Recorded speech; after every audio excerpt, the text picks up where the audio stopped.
We've been on quite the journey at Haeco.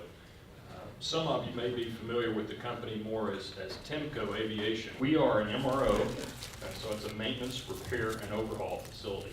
We founded the company 25 years ago there in Greensboro, and we do scheduled heavy maintenance on commercial and military aircraft. We since have expanded the company into manufacturing and engineering integration. We're in the seating, labs, galleys, anything on the interior of the aircraft, we can make that. And then being in the maintenance business, we can install it, certify it per the FAA, and maintain it for its lifetime. Greensboro is our headquarters. That's where we have a little over 600,000 square feet of maintenance space there. That's also where part of our manufacturing and our engineering is. And then throughout the U.S., this is what we look like. We have 1,800 employees approximately in North Carolina. That number's growing. And then we have about 3,000 employees throughout the U.S. If I could step back a little bit now and tell you a bit about our journey. Coming out of the Great Recession, aviation had a dip, as everyone did, but it wasn't annihilated. But we had a dip, but we came out really hot and fast. And traditionally, where we get employees from, or from airlines. Well, the problem with that at this point in time is that airlines no longer are doing maintenance. So we couldn't depend on that. Secondly, out of the military. Well, back then we had been at war for 8 years. No one was coming out of the military. And thirdly is from community colleges, specifically GTCC here in North Carolina. They've got a great aviation program. So our first two veins were drying up or dried up. Our third vein we were looking at going, We had come to the conclusion that when we hire someone coming out of the community college, they had their license from the FAA, and that to us meant they were ready to be trained and learn. They would have to work with somebody for 2 years, basically, before they could be productive, where we could just turn them loose on an aircraft. Looking at what our needs were in the future, looking at that's what we were really going to have to depend on for our workforce, we quickly decided that that was not sustainable. So we also have an aviation council in the triad, and in meeting with them, and I know them from the industry, and they were having the same problems. They were like, we don't know what we're going to do. We cannot find qualified, certified people that have the training, that can pass a drug test, another big problem we have. And so we, as an aviation council, we decided to take on this workforce issue. Now, there wasn't one of us who had a clue what we were talking about. We went to the community college. They were eager, obviously, to let us in and work with us and help us. But what we pretty quickly discovered, what we were getting out of the system, it wasn't a community college problem. It wasn't what they were teaching, the curriculum or lack thereof. It was what was coming into the system. The students that they were getting were not ready to learn what they needed to learn. Subsequently, there were a number of things that the college just simply wasn't teaching because the kids couldn't understand it. They couldn't get it. They couldn't progress them. And so that's when we went, uh-oh, we've got a bigger problem. So that's when we then started looking at high schools. What can we do in high school to better prepare students to be ready to go into a career and learn what they need to learn to be in aviation. We were fortunate that there was a high school that had started an aviation program, but in the beginning of this high school, they were strictly focused on piloting, which is again a need. There's a shortage of pilots as well. But on the inside of the school was an aviation school. And so we started working with them to better understand how could we get into other areas of aviation, particularly the ones that the aviation companies around the airport were really needing. So it's Honda Jet, Cessna, FedEx. It's really a growing cluster of aviation schools around the airport there. So we were able to create a number of different pathways in aviation in this school, so they could continue with the piloting. But we opened up these others, airframe and power plant mechanic, and that's really what us and Honda and Cessna need the most. Avionics technicians, engineering, aerospace simulation, and airport management. So that's what we then kind of started to work with the school to build these programs. But it is painfully slow. It's not a quick fix. So basically now what we're down to is we're now recruiting in the middle school for our employees. And that's a heck of a lead time. So started out here, Dr. Waters thinks that anybody who's going to be in aviation, they ought to know how to fly. Now they don't necessarily get their lessons, but there's enough simulators there in which she can teach them all the basics of flight. So they know exactly what they're working on and how to do that. Then we really wanted to get to know the students, not just train them in high school and hope we're happy with what comes out the other end. We wanted to get to know them, but we didn't know how to do that. And we were real fortunate that Junior Achievement had a job shadowing program that they were interested in starting and seeing if they could get in the job shadowing business. Well, it seemed like a perfect match for us, and so they did. So every year we have 10 students. They have a 5-week job shadowing opportunity. Junior Achievement is the glue in between the school and the industry. And so they set up and make sure that the company has plans for the student for the day, and Junior Achievement works with the school to make sure that they've got the right students that should go to that particular industry or that particular company. They report to school.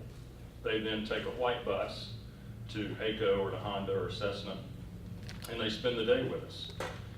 Junior Achievement is there to greet them, make sure they get the proper handoff to where they're going in the facilities that day.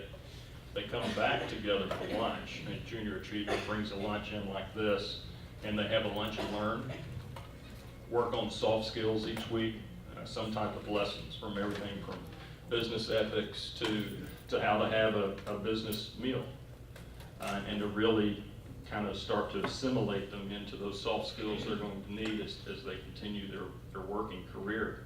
In the 10th grade, they do tours of all the different aviation companies. In the 11th grade, they have the job shadowing. And then in the 12th grade, there's an internship. The internship is paid, and one of the things that we learned along the way was that we told HR that we were hiring these high school students to come have a paid internship. The lawyers quickly threw the flag on that. They're like, whoa, this is a dangerous environment here, you know, we're lifting jets up off the ground and they're full of aviation fuel. And so we were fortunate enough to be able to work through NC Works, Guilford County. And what happens is they are actually on NC Works payroll. They're on their insurance, they're on their Social Security. They do all the administration piece for us. And all we do are just let the students into the facilities and start to work with them. It is so exciting to see these young students start to grow as they go through this 2-year process. Now, when they finish their junior year, so junior year is job shadowing, they have then completed all the requirements of North Carolina. They could actually graduate high school. But their senior year, they do the paid internship, and they co-enroll at GTCC. So if they're involved in school, athletics, clubs, what have you, they still participate, do that. They walk across the stage with their graduating class, but they're halfway to their associate's degree and they're halfway to their certification. So we don't hire them then. We decided we are not going to hire anyone until they actually pass, get their associate's degree and their certification. And that's been working well, but the real ROI on this is that what we're seeing when we hire these students, remember that 2 years that it took us? We're down to 2 months now. Because those students, they've been there for 2 years. We've gotten to know them, they know us. The night before they start their job shadowing, we bring in their parents or guardian, what have you, have a dinner, talk to them about the dangerous work environment that they're headed into, what they're going to be doing every day. We tour the facility, and it never fails. Every time one of the new students walk up, and you saw 5 of them there, say, "Hi, Kip Blakely, welcome to Haeco. We're so glad to have you." You know, the mom will reach over and go, you know, they'll kind of raise their head. You can almost see their lips moving and their eyes at that point. You know, they don't know what to do, right? They're nervous. And by the end of that 5 weeks, without fail, I'll be walking around the facility and I'll see one. I'll be, "Hey, Mr. Blakely, can't wait to come back and be an intern next year." And then by the time they do come back and intern, you'll see them around the facility, and you can't tell who's the student and who's the regular worker. I mean, they are in the middle of their teams, they're working, they're right there on the aircraft, or what we call off-wing, working on something. So when we hire them, they're 19. We like 2 or 3 more months. They have no educational debt. They've got a career. They've got insurance, a matched 401k. They make over $30,000 a year. And we put them on a path to where by the time they're 25, they'll be making over 50. So a couple of things that we have discovered from that are really great. We haven't lost a single one of them yet. They haven't taken another job. We haven't lost one to a drug test. And we really think that is a part of being around the employees in the industry. They know, you know, we start talking to them about making smart choices. You know, make good decisions. You've got a real opportunity here to do something for you and your family. Don't blow it. You saw Similar Foundation, others, Golden Leaf. This is a great money-raising opportunity from foundation, community leaders. You know, what do you need to make something like this stand up and go?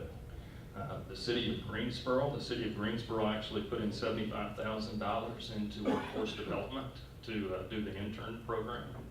So there's money out there if you're looking for that. Some of the other outcomes, great GPA average, that's over a point better than the school that they're housed in, the 3.3. 24% are female. That's actually a great number. We have a very serious problem with getting females in aviation. The other one that's such a great number is 40% are African American males. In the triad, that 40% represents about what the unemployment rate is for African American males as well. So it's a great way for them to get into a career and a lifestyle. 80% are minority. Most students attend GTCC or take AP classes. They are at a 100% graduation rate right now. All graduates are either in the university, college, military, employed, or a combination thereof. Now, Dr. Waters worked her tail off to get 50 students in that 9th grade class every year, because she just won't let anybody in. She's got standards and will only accept students that she feels are really committed and have the capability to be there. So every year was a struggle to fill up those 50 seats. Be 44 one year, 46 the next year, 45. Don't lose many, lose about 10%. Family moves away, decide it's not for them. She's kicked a number of them out.